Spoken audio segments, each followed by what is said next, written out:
À la une de l'actualité, le centre de personnalisation des cartes des assurés pour la couverture maladie universelle CMU a officiellement ouvert ses portes ce matin. Le centre inauguré par le Premier ministre peut produire jusqu'à 26 000 cartes par jour. L'Organisation mondiale de la santé OMS annonce un vaccin contre le virus Ebola. Il a été injecté en Guinée à 5 800 personnes en contact avec un patient atteint par le virus et sous 10 jours, aucun cas d'Ebola n'a été observé chez les personnes vaccinées. En République démocratique du Congo, un accord entre le pouvoir et l'opposition doit être signé au plus tard après Noël. Il prévoit la tenue d'une élection présidentielle fin 2017 sans le président sortant Joseph Kabila. Les évêques catholiques médiateurs de la crise se disent optimistes. Bonsoir à tous, merci d'être avec nous sur RTI 1 ce vendredi 23 décembre. Couverture maladie universelle, les choses se précisent. Le centre de personnalisation des cartes des assurés est ouvert depuis ce matin. Le Premier ministre ivoirien a inauguré cette unité d'une capacité de 26 000 cartes par jour. Abou Sanogo. L'inauguration du centre de personnalisation des cartes des assurés de la couverture maladie universelle par le Premier ministre Daniel Kablan-Duncan marque le démarrage officiel de la production des cartes des assurés de la couverture maladie universelle. Elle confirme également le démarrage de la phase expérimentale au cours de l'année 2017. Il a une capacité opérationnelle de 26 000 cartes par jour et dispose d'équipements technologiques de pointe. Une innovation majeure selon le Premier ministre Daniel Kablan-Duncan. Son Excellence M. Alassane Ouattara, président de la République, s'est très fortement impliqué dans ce projet de couverture sanitaire au profit de la majorité des populations. Il a donné des instructions claires pour que les financements adéquats y soient affectés. C'est pourquoi je voudrais inviter les opérateurs chargés de la production des cartes d'assurés de la CMU à beaucoup de responsabilités, mais aussi à beaucoup de célérité dans la conduite de la mission qui leur ont confiée en vue de la satisfaction des attentes de population. La construction de ce centre de production des cartes des assurés de la couverture maladie universelle figure au nombre des obligations issues du contrat de partenariat public-privé passé entre l'État de Côte d'Ivoire et l'entreprise Sinedae Group, la Société nationale d'édition de documents administratifs et d'identification. Début janvier 2017, le projet pilote démarre avec 150 000 étudiants puisqu'ils sont répartis sur l'ensemble du territoire. Et c'est pour justement éprouver tout ce que nous avons acquis en termes de technologie, en termes de systèmes d'information et bien sûr des pathologies retenues. C'est tout ça qui va nous permettre de mieux communiquer tout le long de l'année 2017. En tant que partenaire de l'État, nous sommes donc disposés non seulement à accompagner l'État, mais nous sommes prêts à aller au-delà même de ce qu'exige le cahier des charges parce que ce programme, ce projet est un projet avec une dimension sociale très importante. Aujourd'hui, tous ceux qui ont été enrôlés ont leur carte qui est imprimée. Donc aujourd'hui, les cartes sont disponibles, mais nous allons les mettre à la disposition des populations au fur et à mesure. L'élément important, pour bénéficier de la couverture maladie universelle, il faut se faire enrôler. Ce centre construit par Sinedae Group est bâti sur une superficie de 400 mètres carrés. Il est doté d'équipements garantissant la fiabilité et la qualité des supports produits. L'Organisation mondiale de la santé, OMS, annonce un vaccin efficace à 100% contre le virus Ebola. Avant sa certification, il pourrait prévenir d'éventuelles nouvelles épidémies. Le commentaire de Sylvie Touré. RVSV-Zebov, c'est le nom du vaccin. Il a été testé sur 6 000 personnes en Guinée, le pays à l'épicentre de l'épidémie d'Ebola. Résultat, aucune d'entre elles n'a développé le virus. Se réjouit l'OMS. Ce vaccin semble très efficace et encore une fois, son efficacité a été prouvée dans cet essai. Il n'y a pas de cas parmi les personnes qui ont été immédiatement vaccinées, donc 0 cas. Et en revanche, il y a 23 cas parmi les personnes qui n'ont pas été vaccinées. Donc, nous avons comparé 0 à 23. Donc, nous arrivons à nouveau à une efficacité calculée de 100%. Ce vaccin d'origine canadienne a été racheté par une firme américaine. Il devrait être homologué dans 2 ans, mais pourrait être utilisé pour parer à toute éventuelle flambée. Tout est en place dans 12 pays, les pays où la probabilité d'avoir une épidémie est la plus élevée. Nous espérons tous qu'il n'y aura pas de cas d'épidémie avant que le vaccin soit homologué. Mais s'il y avait un cas d'Ebola et une nouvelle épidémie, nous sommes prêts à y répondre. 2 effets indésirables qualifiés de graves liés au vaccin tempèrent quelque peu l'enthousiasme de l'OMS. Il est également impossible pour l'instant de savoir pendant combien de temps ce vaccin protège le sujet. Autre bémol, le vaccin ne concerne que la souche Zaïre du virus. D'autres recherches sont en cours concernant la souche Soudan. Déclenchée en 2013 en Guinée, la dernière épidémie d'Ebola a enregistré 28 000 cas, dont environ 11 300 décès en Afrique de l'Ouest. Si le virus Ebola a fait plus de 11 300 morts en Afrique de l'Ouest entre 2013 et 2015, les maladies du cœur font elles aussi de nombreuses victimes. Pour rendre plus fonctionnel l'Institut de cardiologie d'Abidjan, il vient d'être renforcé en médicaments et en équipements, un don de 4 millions de francs CFA de la fondation ICA. Malika Koulibaly. La santé du cœur, principale préoccupation de la fondation ICA. Aujourd'hui encore, cet organisme humanitaire vole au secours de l'Institut de cardiologie d'Abidjan. Dans ses valises, environ 4 millions de francs CFA repartis entre médicaments et équipements sanitaires. Cette fondation a été créée il y a 9 ans pour aider l'Institut de cardiologie en l'équipant en médicaments, en l'équipant en divers matériels médicaux et aussi en prenant en charge des enfants malades du cœur.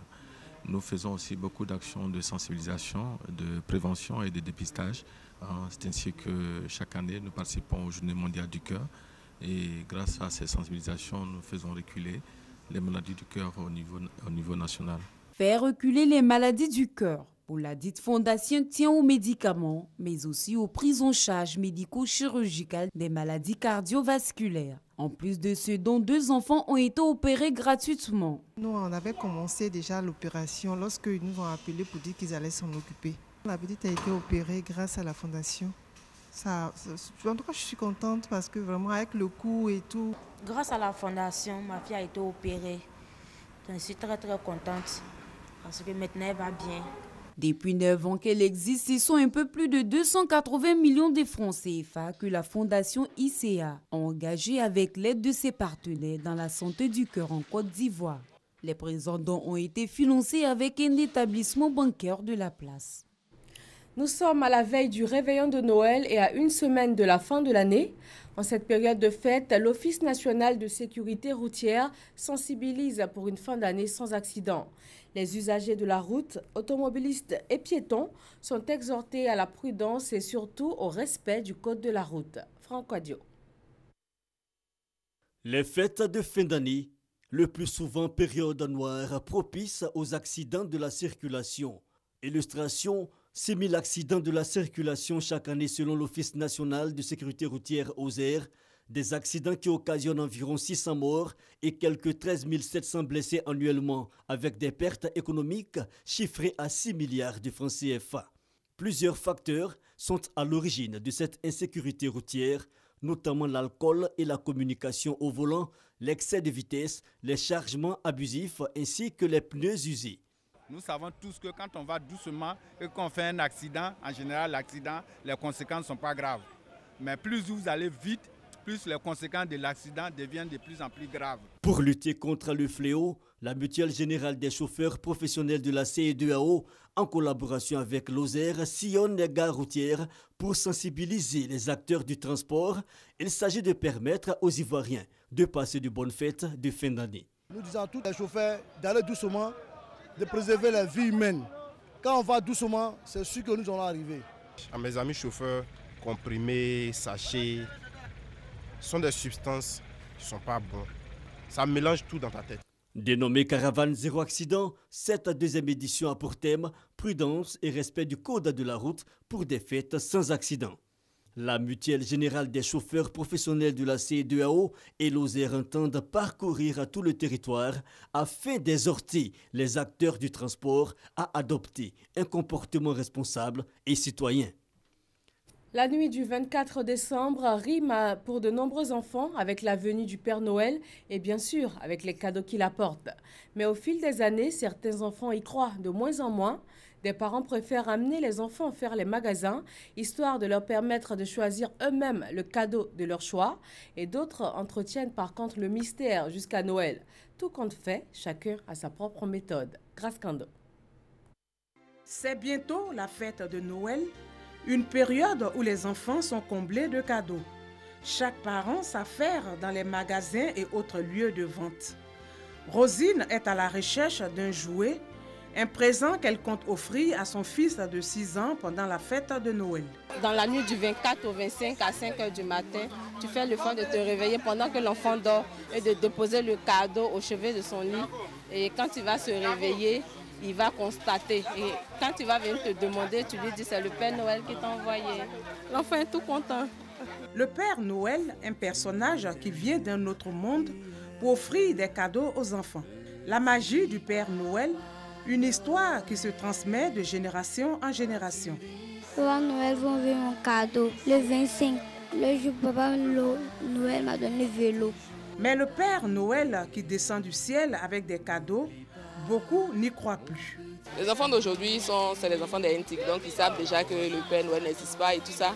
Donc bon, c'est des stratégies que chaque parent met en œuvre. L'esprit est toujours là parce qu'on sait que c'est Noël et tout ça. Ils sont contents, il y aura des cadeaux, mais bon, le Père Noël disant que bon, ils n'y croient plus trop. Hein. Nos enfants savent que c'est nous qui nous débrouillons et nous leur apportons quelque chose. Maintenant, à la manifestation, on remet cela au Père Noël pour juste égayer les enfants. Noël est une fête de famille. Toute la famille se retrouve. Et petit à petit, à l'intérieur de la famille, l'enfant a pris beaucoup d'importance. Toutes les croyances qui entouraient le Père Noël, ce que vous avez appelé la magie, bon, s'estompe. Mais cela, c'est bien, les facteurs, on le connaît. Et les connaissances se sont beaucoup accélérées. Et puis, bon, surtout leur diffusion, leur diffusion large, donc plus ou moins on est au courant. Il n'y a que vraiment quelques enfants qui croient encore que le Père Noël est descendu avec leurs cadeaux. Certains parents préfèrent venir avec leurs enfants pour leur donner la possibilité de faire le choix de leurs cadeaux. Je suis venu pour acheter un petit cadeau pour mon fils, comme c'est la fête de Noël. Les enfants sont l'honneur et puis chercher à prendre ce qu'il lui-même veut.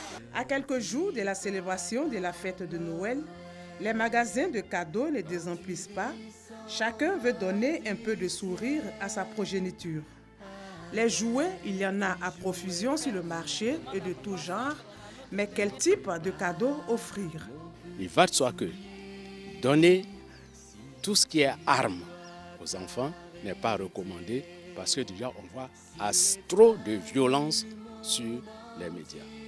Voyez-vous? Alors faut-il accentuer ça chez l'enfant? Parce que là, il imite. Ce qui est conseillé, c'est vraiment les jeux éducatifs. Mais il y a aussi les jeux de société qui fait que l'enfant ne joue pas seul. Avec une voiture, avec un vélo, je peux passer de temps en temps. Les jeux qui m'obligent à aller vers l'autre, ça permet déjà à l'enfant de s'habituer, ça le socialise en quelque sorte, ça l'habitue à vivre avec les autres. Faire plaisir, d'accord, mais il faut savoir faire le bon choix. Le Père Noël descendra bientôt les mains chargées pour combler les enfants de cadeaux. C'est la magie de Noël et cela procure du bonheur aux enfants et aux parents. La magie de Noël, oui, mais les spécialistes recommandent aux parents de choisir des jeux instructifs, socialisants et éducatifs. Et depuis quelques années, ces jeux font leur montée en puissance dans les rayons des différents magasins. En lieu et place des traditionnelles poupées ou voiturettes, le choix est de plus en plus porté vers les tablettes, les jeux de société ou même des livres de contes. Malika Koulibaly. La fête de Noël est là. Les jouets aussi. À quelques heures de l'événement, les rayons jouets ne désemplissent plus. Je suis là pour habiller ma fille, comme ce sont les fêtes. Depuis le début de la semaine passée, nous avons commencé déjà à chercher les cadeaux, les jouets. Je suis venue offrir un cadeau à mon fils pour la Noël, comme il aime les voitures et autres, tout ça.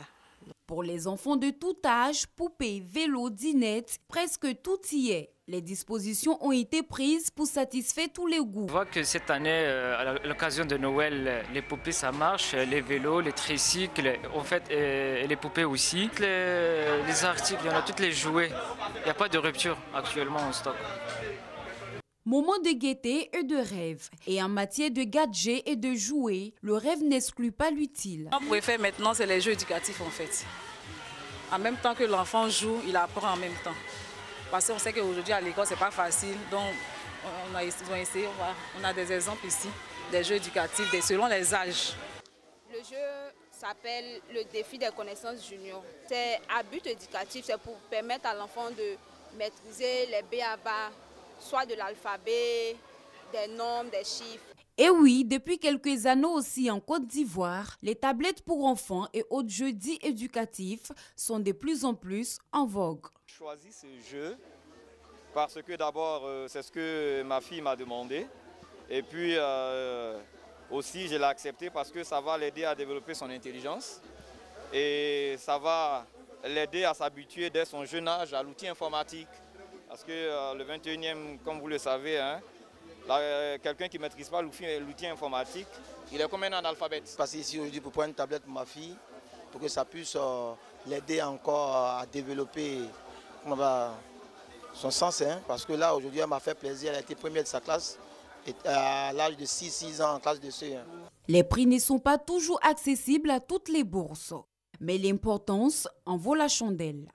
Le prix des dîners c'est bien, mais elle peut savoir faire le ménage, mais en plus du ménage, elle a besoin de s'adapter à son monde, à son environnement.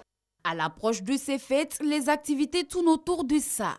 Les cadeaux pour enfants et parmi les présents à offrir, ceux qui émergent sont visiblement les jeux dits éducatifs, sûrement pour joindre l'utile à l'agréable. Les pétards, feux d'artifice et autres explosifs sont utilisés pour célébrer le passage d'une année à une autre. En Côte d'Ivoire, ils sont interdits depuis quelques années, mais le constat est tout autre. Ils sont bel et bien vendus dans les commerces et les adeptes ne se privent pas d'en acheter. Le constat de Davis Oyo et Franck Wadio. Une détonation caractéristique, celle du pétard, appelé communément en Côte d'Ivoire Bangé. Ces pièces d'artifice produisant un bruit fort et sec sont toujours d'actualité à l'approche des fêtes de fin d'année, malgré les mesures d'interdiction. Un constat cependant, aujourd'hui, ces pétards n'ont pas pignon sur rue. Leur commerce est discret. Où se vendent-ils donc? Elle va partout. Pour 1000 francs, pour 500, pour 2000, pour 3000 francs. Au lieu indiqué, aucune trace de pétard. On vend les jouets, les lunettes, les petits jouets, les jeux de lumière. C'est tout ce qu'on vend. Nous ne vendons pas de pétards, nous ne savons pas où c'est situé dans le marché. Des vendeuses formelles, ici pas de pétards ou autres artifices, elles ne vendent que des articles de Noël. Mais selon des indiscrétions, les pétards sont dissimulés ça et là entre jouets ou autres articles des plus ordinaires. Les vendeurs de pétards sont d'une extrême vigilance, ils opèrent par code précis.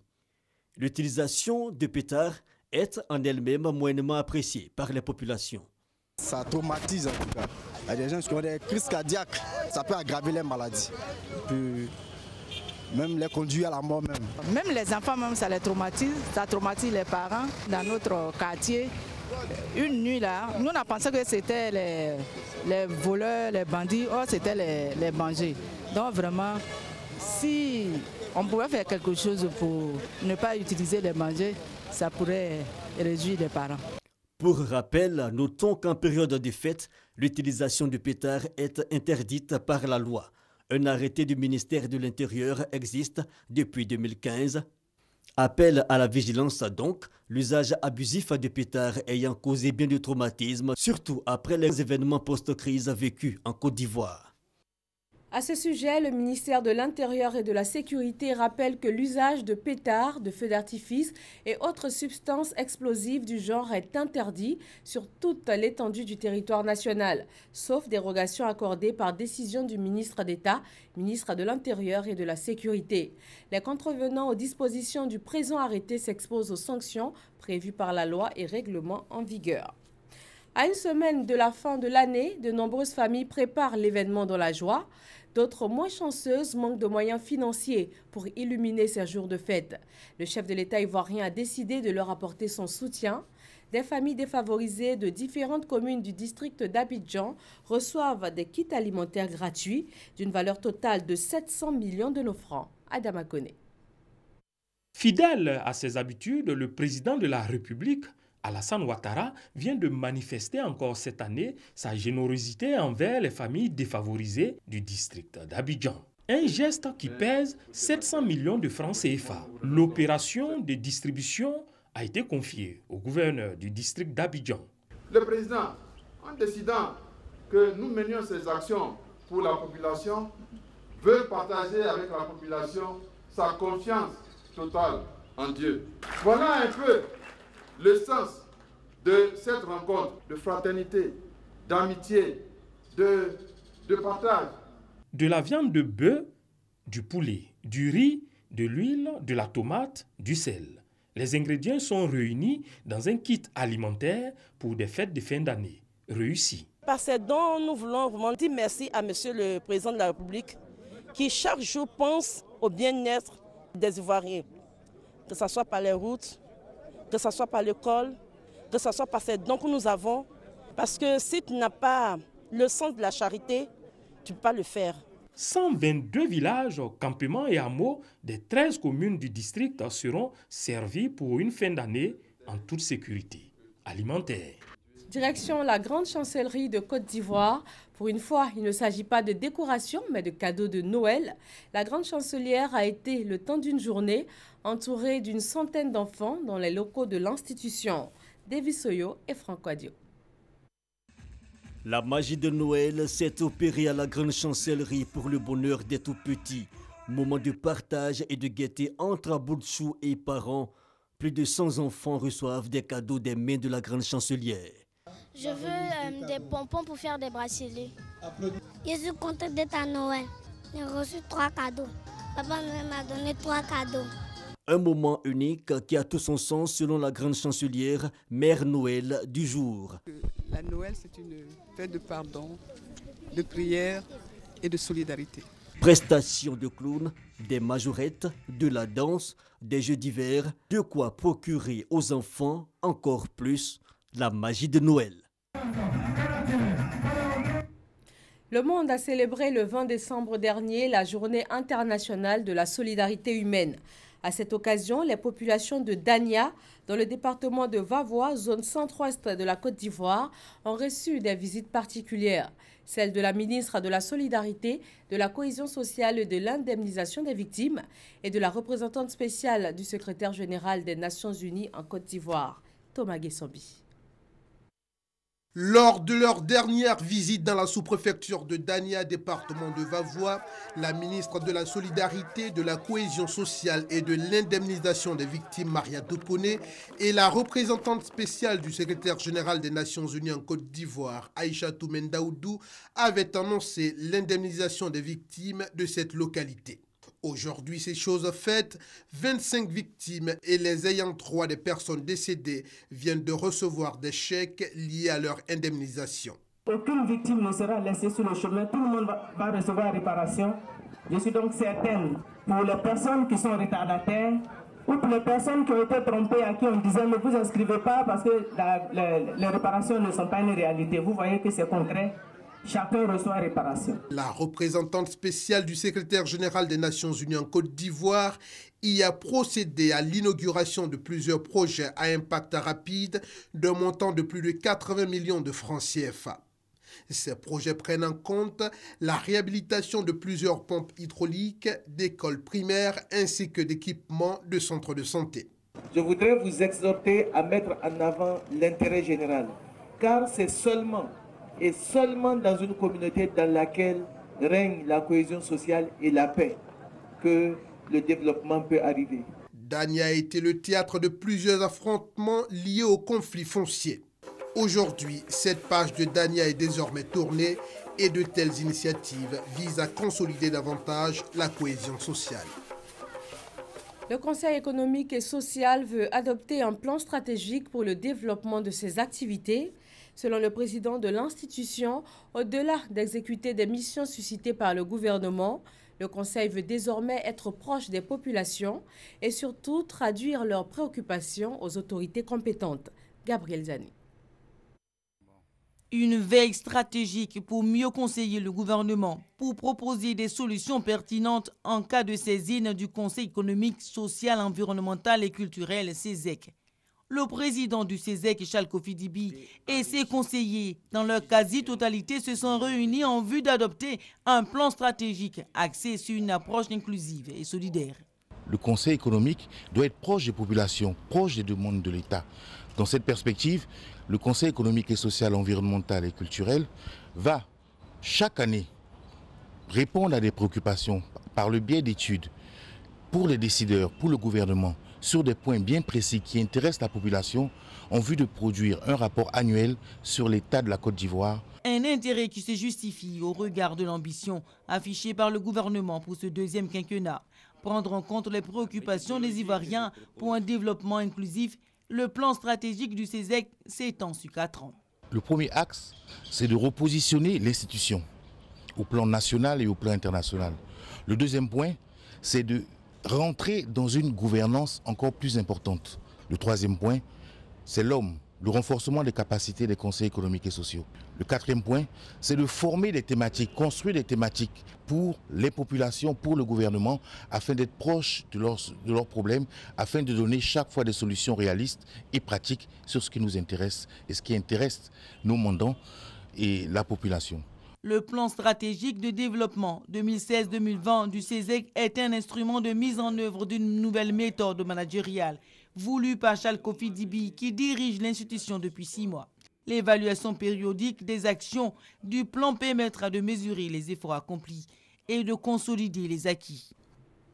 L'accès à l'information d'intérêt public et aux documents publics, 2 points au centre d'une formation dédiée à 40 responsables de l'information. Patricia Omoitia. Le droit d'accès à l'information publique est essentiel au fonctionnement démocratique des sociétés et au bien-être de chaque individu. La Côte d'Ivoire s'est engagée sur cette voie d'ouverture et de progrès avec la campagne de vulgarisation de la loi relative à l'accès à l'information d'intérêt public, une campagne de sensibilisation dédiée à 40 organismes publics. Votre rôle en tant que responsable de l'information est crucial et fait de vous l'épine dorsale de tout le dispositif qui régit l'accès à l'information. Grâce à votre action, les citoyens peuvent consulter aisément un document administratif, en obtenir une copie sur différents supports et dans les conditions souhaitées. Une mission exaltante pour ces responsables de l'information. Selon eux, l'ouverture et la transparence entre administrés et autorités doivent se substituer à la culture du secret et la rétention des informations. Sur l'ensemble des pays africains, il n'y a que 18 qui ont accepté d'inscrire la liberté à l'information dans leur constitution. La Côte d'Ivoire en fait partie. Lorsqu'on gère la chose publique, on est obligé de le faire dans la transparence. Et pour la transparence suppose porter l'information au public, c'est-à-dire à la population. En 1 an 3 mois, la Commission d'accès à l'information d'intérêt public et aux documents publics KIDP a initié 9 séminaires et ateliers pour vulgariser la loi relative à l'accès à l'information d'intérêt public. La direction régionale du commerce de la région de Gbeke a récemment saisi et incinéré 16 tonnes de produits alimentaires et une importante quantité de produits de toilette, le tout d'une valeur de plus de 28 millions de francs CFA. Hassan Khan et Amadou Ouattara. 16 tonnes de marchandises d'une valeur de plus de 28 millions de francs CFA incendiées. Des marchandises composées essentiellement de denrées alimentaires et des produits de toilette. En raison de la date de péremption, d'avarie, d'interdiction, de contrefaçon et de contrebande, ces produits sont incinérés. Une initiative de la direction régionale du commerce de Gbeke. L'objectif de cette action, la protection de la santé et de la sécurité des consommateurs, la protection de l'économie nationale et la protection des commerçants et des opérateurs économiques. Nous avons besoin aussi de toute la population qui chaque jour effectue des achats de nous interpeller. Toutefois, chaque fois qu'ils tombent sur des produits périmés, nous enverrons des équipes pour retirer ces produits-là. Il y a beaucoup de souffrances, beaucoup de maladies. On se pose la question pourquoi les gens sont beaucoup malades actuellement, mais ça peut être une des causes. Les populations sont donc invitées à coopérer avec les équipes de contrôle de la direction régionale du commerce de Gbeke et à faire preuve de vigilance quant au choix des aliments à consommer. Numéro vert 80 100 191 du ministère du Commerce est à la disposition des populations. En République démocratique du Congo, un accord entre le pouvoir et l'opposition devait être signé aujourd'hui, mais il ressort de la rencontre du jour que ce sera certainement après Noël. L'accord prévoit la tenue d'une élection présidentielle fin 2017 sans le président sortant Joseph Kabila. Pendant ce temps, le nouveau gouvernement a prêté serment hier. Il compte près de 70 membres, dont 3 vice-premiers ministres et 7 ministres d'État, pratiquement le double de l'équipe précédente et un record en République démocratique du Congo. En Allemagne, le principal suspect de l'attentat de Berlin qui a fait 12 morts et une cinquantaine de blessés le 19 décembre dernier a été abattu ce vendredi matin lors d'un contrôle de sécurité. La police allemande cherche toujours à déterminer s'il a bénéficié de soutien ou s'il avait des complices. Le groupe terroriste État islamique a diffusé une vidéo dans laquelle Anis Amri, c'est son nom, ce jeune Tunisien de 24 ans, lui prêtait allégeance. Merci de votre attention. Retrouvez Maïsako à 23h pour un nouveau journal sur RTI 1. Très bonne fin de soirée à tous.